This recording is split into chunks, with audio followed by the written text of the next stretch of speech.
आता पाहूया 36 जिल्हे 50 बातम्या।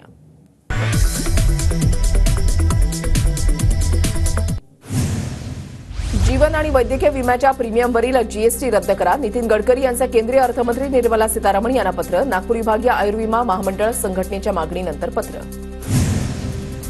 मुंबईतील 16 जागांसाठी काँग्रेसची मोर्चे बांधणी सुरू। काँग्रेसकडून लवकरच मुंबईमध्ये यात्रेचं आयोजन। ठाकरे गटाच्या जागांवरही काँग्रेस दावा करणार। नागपूरच्या कुहीमधील काँग्रेस शहर अध्यक्षांसह नगराध्यक्ष उपाध्यक्ष निलंबित। लोकसभा निवडणुकीमध्ये पक्षविरोधी काम केल्याचा ठपका। मुंबईसह राज्यभरामध्ये आज काँग्रेस केंद्रीय मंत्री अनुराग ठाकूरांच्या निषेधार्थ आंदोलन करणार। अनुराग ठाकूरांचं संसदेमध्ये राहुल गांधींबाबत आक्षेपार्ह विधान। करमाळ्यामधील निमगावमध्ये बागल गटाचा विधानसभेच्या अनुषंगानं कार्यकर्ता मेळावा। दुरावलेल्या सर्व सहकाऱ्यांना सोबत घेण्याचा मेळाव्यामध्ये निर्वाळा। शरद पवार गटाची 9 ऑगस्टपासून शिवनेरी किल्ल्यावरून शिवस्वराज्य यात्रा। संपूर्ण राज्यामध्ये शिवस्वराज्य यात्रा निघणार। अनिल देशमुख यांची माहिती। विधानसभा निवडणुकीच्या पार्श्वभूमीवर 7 ऑगस्टला मवियाची बैठक। बाळासाहेब थोरातांची प्रतिक्रिया। मनोज जरांगेंच्या शांतता रॅलीला 7 ऑगस्टला सोलापूरमधून सुरुवात होणार। शांतता रॅलीच्या पार्श्वभूमीवर आज नियोजन बैठकीचं आयोजन। मुस्लिम युवकांना शैक्षणिक आरक्षण देण्याच्या मागणीसाठी परभणीमध्ये धरणं आंदोलन। सारथीच्या धर्तीवर मार्टी स्थापन करण्याची मागणी। पूजा खेडकरच्या अटकपूर्व जामीन अर्जावर आज सुनावणी। यूपीएससी फसवणूक प्रकरणी दिल्ली कोर्ट निकाल देणार। निकालाकडे लक्ष। पूजा खेडकरनं नाव बदलून 12 वेळा यूपीएससीची परीक्षा दिली। ओबीसी प्रवर्गासाठी 9 वेळाच यूपीएससीची परीक्षा देण्याची मुभा। मसुरीच्या अकादमीमध्ये गैरवर्तणुकीबाबत पूजाला 8 वेळा मेमोही बजावला। मुंबई बॉम्बस्फोट प्रकरणातील आरोपी अबू सालेमला नाशिक कारागृहातून दुसऱ्या ठिकाणी हलवलं। काल रात्री मोठ्या पोलीस बंदोबस्तामध्ये अबू सालेमची वेगळ्या कारागृहामध्ये रवानगी करण्यात आली। पुढील 3 ते 4 दिवसामध्ये राज्यामध्ये पावसाचा जोर पुन्हा वाढणार। हवामान खात्याचा अंदाज। रायगड, रत्नागिरी, पालघर आणि ठाणे जिल्ह्याला पावसाचा ऑरेंज अलर्ट। सांगलीमधल्या कृष्णा नदीची पाणी पातळी सध्या 40 फूट 6 इंचांवर। रात्रभरातून कृष्णा नदीच्या पाणी पातळीमध्ये 1 फुटांनी वाढ। जिल्ह्यामध्ये सकाळपासूनच पावसाची संततधार सुरू। खडकवासला धरणातून मुठा नदीमध्ये 13,981 क्युसेकनं विसर्ग। पावसाच्या प्रमाणानुसार विसर्ग पुन्हा कमी जास्त करण्याची शक्यता। पुणे जिल्ह्याला पाणी पुरवठा करणाऱ्या धरणांमध्ये 90% पेक्षा जास्त पाणीसाठा। पानशेत, वरसगाव, टेमघर या तिन्ही धरणांमध्ये मिळून पाणीसाठा। पुण्याच्या मुळशी धरणातील मुळशी ते वाघवाडी प्रवासी बोट अनेक दिवसांपासून बंद। धरण भागातील नागरिकांची गैरसोय। मुळशीच्या माजी आमदार शरद ढमालेंकडून जिल्हाधिकाऱ्यांना निवेदन। बोट सुरळीत करण्याची मागणी। कृष्णा खोऱ्यामधील कोयनेसह 8 धरणांमध्ये 80%हून अधिक जलसाठा, तर कोयनेमध्ये 85.59 टीएमसी जलसाठा। सांगलीच्या चांदोली धरण परिसरामध्ये संततधार पाऊस। गेल्या 24 तासामध्ये 85 मिलीमीटर पावसाची नोंद। शेतातील पिकांचं नुकसान झाल्यानं शेतकरी चिंतेत।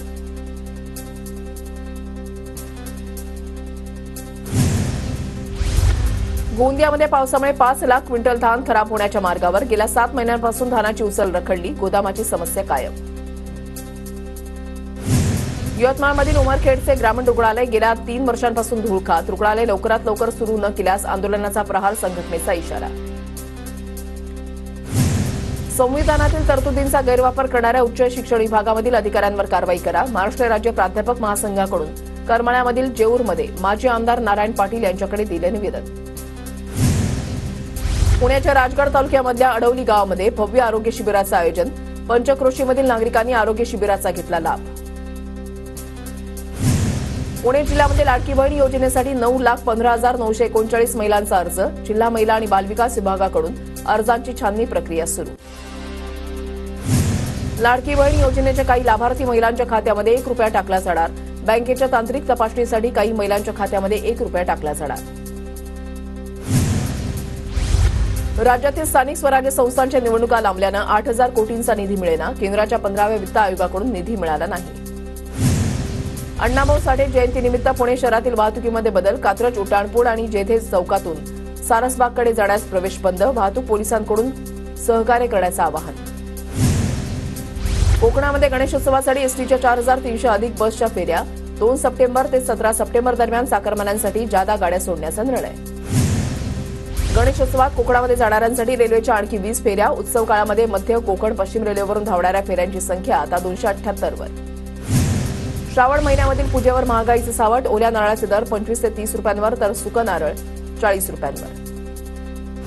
ऑगस्टचा पहिला दिवस दरवाढीचा। मुंबईमध्ये घरगुती एलपीजी सिलेंडर 802 रुपये 50 पैशांना, तर व्यावसायिक सिलेंडरची किंमत 1,605 रुपये।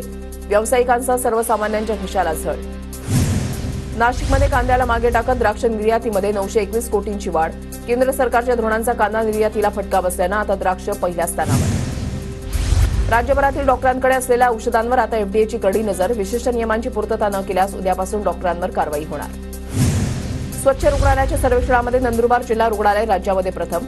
आरोग्य विभागाच्या स्वच्छ रुग्णालयाच्या सर्वेक्षणामध्ये नंदुरबारची बाजी. 1 रुपयामध्ये पीक विमा योजनेसाठी आज अंतिम मुदत. नंदुरबार जिल्ह्यामधील अनेक शेतकरी योजनेपासून वंचित. मुदतवाढसह योजनेमध्ये मिरची आणि पपई पिकाचा समावेश करण्याची मागणी. नंदुरबार जिल्ह्यामध्ये मागील 2 ते 3 दिवसांपासून पावसाची उघडीप. शेती मशागतीच्या कामांनाही वेग. ड्रग्सची तस्करी करणाऱ्या सराईत तस्करांना कल्याण बाजारपेठ पोलिसांनी ठोकल्या बेड्या. सैफ सिकंदर बुरहान हा मागील 4 वर्षांपासून होता फरार. ठाण्याच्या शहापूर तालुक्यामधील किन्हवळी पोलीस ठाण्यात मुस्तैद. शेवटचा घटका. पोलीस कर्मचाऱ्यांचा जीव मुठीत घेऊन काम सुरू. बुलडाण्यामधल्या बीबी पोलीस स्टेशन हद्दीमध्ये गेल्या आठवड्यामध्ये 8 लाख रुपये किमतीच्या पशुधनाची चोरी. पोलीस तपास करत नसल्यानं शेतकरी आक्रमक. वर्ध्यामध्ये पथनाट्याच्या माध्यमातून हिपॅटायटिस बाबत जनजागृती. राष्ट्रीय व्हायरल हिपॅटायटिस नियंत्रण कार्यक्रमांतर्गत आयोजन. बुलडाण्यामध्ये 2 लहान मुलांचं अपहरण करून हत्या केल्याचं प्रकरण. आरोपीची नार्को टेस्ट करण्याची मागणी. ठाकरे गटाचे आमदार नितीन देशमुखांचं पोलिसांना निवेदन. बीडमधील परळी गंगाखेड राष्ट्रीय महामार्गावरील कामामुळे वाहतूक कोंडी. रस्त्यावर खोदकाम केल्यानं अनेक ठिकाणी मोठमोठे खड्डे. सोलापूरच्या माढ्यामधील म्हैसगाव ते लव्हे रस्त्याचं निकृष्ट दर्जाचं काम. संबंधित ठेकेदारासह बांधकाम विभागाच्या अधिकाऱ्यांवर कारवाई करा. कुर्डुवाडी ग्रामस्थांची मागणी.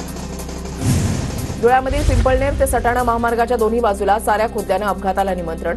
नागरिकांच्या जीवाशी खेळणारा एमएसआरटीसीचा गजब कारभार. बीडच्या धानोरा रोड रस्त्याचा प्रश्नावरून नागरिक आक्रमक. जिल्हाधिकारी कार्यालयाबाहेर शालेय विद्यार्थ्यांचा ठिय्या. पुणे बंगळुरू महामार्गावरील खड्ड्यांवरून काँग्रेस आक्रमक. रस्त्याचं काम सुरू असेपर्यंत टोल आकारू नये. 3 ऑगस्टला काँग्रेस आंदोलन करणार. पृथ्वीराज चव्हाण यांची माहिती. यवतमाळमध्ये भाजपच्या चित्रा वाघ यांच्या विरोधात शरद पवार गटाचं आंदोलन. चित्रा वाघ यांच्या प्रतिमेला चप्पल मारून निषेध व्यक्त. जळगावमध्ये महाराष्ट्र राज्य अंगणवाडी कर्मचारी संघटनेचा जिल्हा परिषदेवर छत्री मोर्चा. शरद पवार गटाच्या रोहिणी खडसे मोर्चामध्ये सहभागी. जालन्यामधल्या बस स्थानक परिसरातून 22 तलवारी जप्त. स्थानिक गुन्हे शाखेची मोठी कारवाई. एका आरोपीला ठोकल्या बेड्या.